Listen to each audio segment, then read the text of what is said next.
Shocking. The moment Kemi Badenoch bursts out laughing at the accusations that she's bullying Rachel Reeves, live in the House of Commons.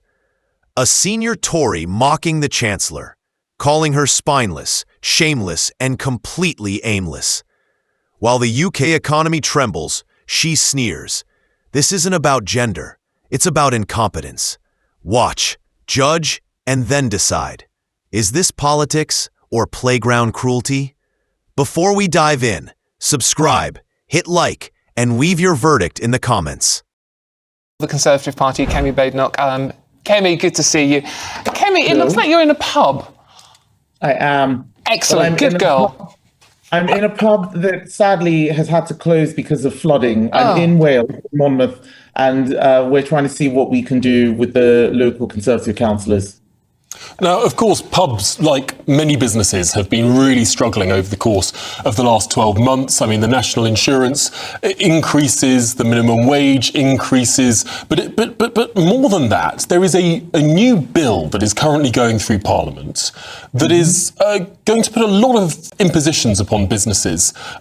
For pubs, it will include something that's known as the banter ban, where what people say within the pub might well be able to be put on the shoulders of the pub landlord. But more than that, this is the same piece of legislation that the Labour Party itself is now beginning to unpick. What do you have to say about their U-turn on these day one rights? It is a government in chaos. But first of all, can I just thank the Conservatives in the House of Lords? They're the ones who brought this about.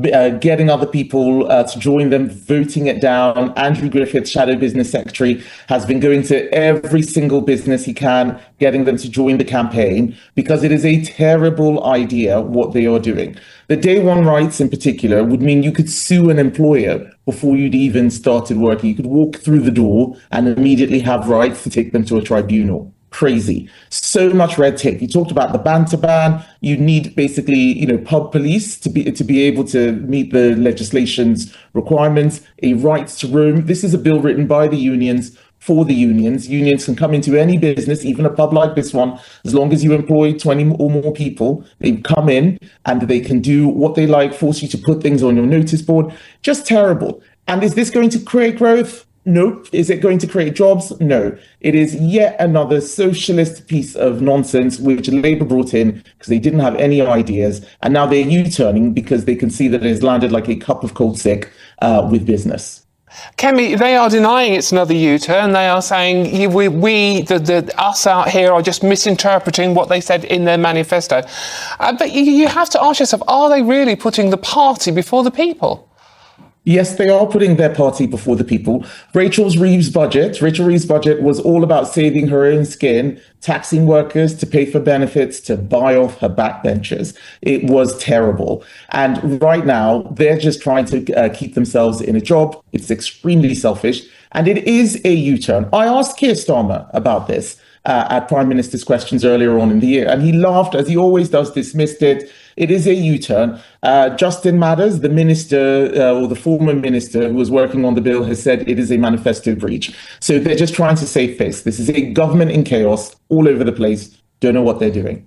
Well, at least this is a manifesto breach that some businesses will be breathing a sigh of relief about in some small part. There, of course, are other manifesto breaches that perhaps are less positive for businesses up and down the countries. The tax that is now going to be imposed on so many more people over the course of this Parliament, almost £30 billion of extra tax rises for ordinary working people.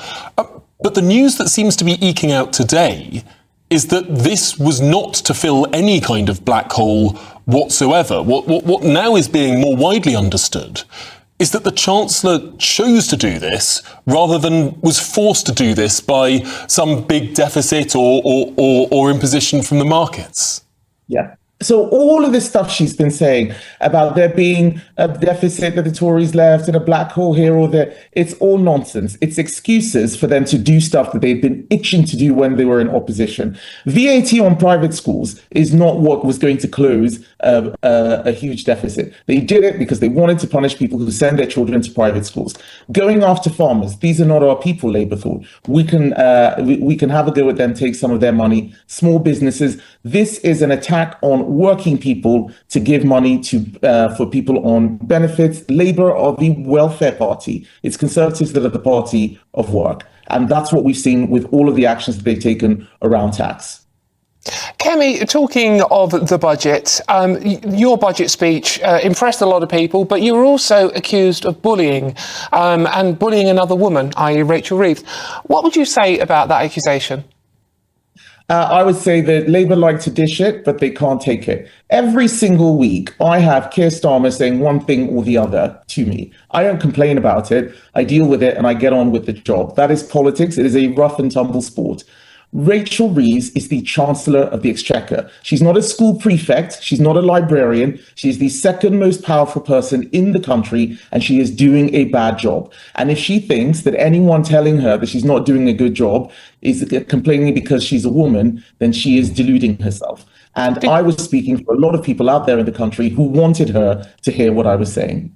Did you, I'm asking as another woman, Kemi, did you find that offensive when she made the excuse of mansplaining and people were talking to her because she was a woman in that way? Did you find that offensive as a woman?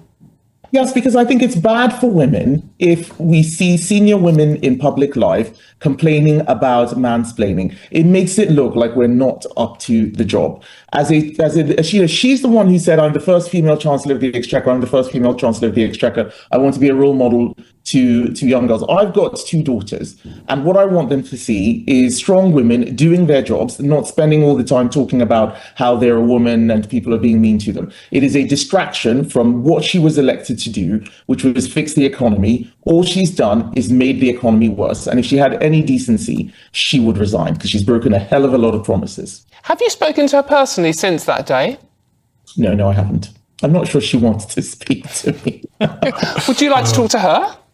No, I've said what I had to say. What I would like to see is her taking course. Now, that was, of course, the budget. That was on Wednesday. It feels like it's been a long time since then, quite frankly. But the government wants to talk about something else today.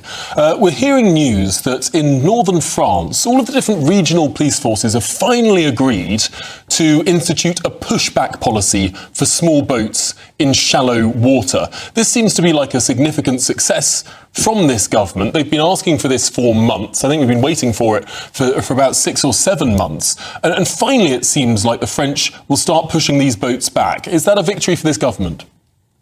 It'll be a victory if it happens. I've heard enough announcements now to not get excited. Do you remember their one in, one out plan where the people that sent to France came right back? This is what Labour does. So giving me an announcement is not enough. An announcement is not a plan. Let us see the plan in action. Then we can decide whether it's a victory or not a victory. But quite frankly, I'm sick and tired of government saying, well, they've agreed this and they've announced that and nothing happening. We need to stop the boats.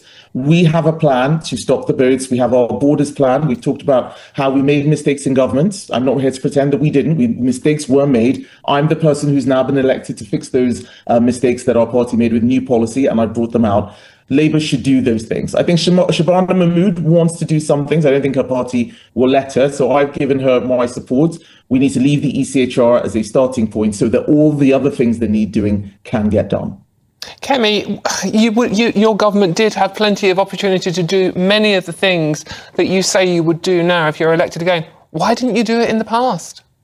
Well, we did do some of those things. You know, you look at the small boats crisis. That wasn't there in 2010. It wasn't there when I came in as an MP in 2017. We had a different problem. Do you remember when illegal migrants were coming through the Channel Tunnel on lorries? We fixed that. We solved that problem. But the thing we tried to do, which was the Rwanda scheme, kept running into legal obstacles, and we didn't get those over the line before the election. We did put it to the public, but of course, you know, lots of people thought 14 years was enough time. But we did do a lot of things. Even the lowering of net migration numbers that you're seeing now, that was because of changes which we made towards the end of our time, changes which Labour opposed, by the way. Lots of people said that they were cruel, but those changes that we left in are now working. So I'm not saying we were perfect, but we did do some things, and I can promise you the country would have been in a much worse place if anyone else had been in charge.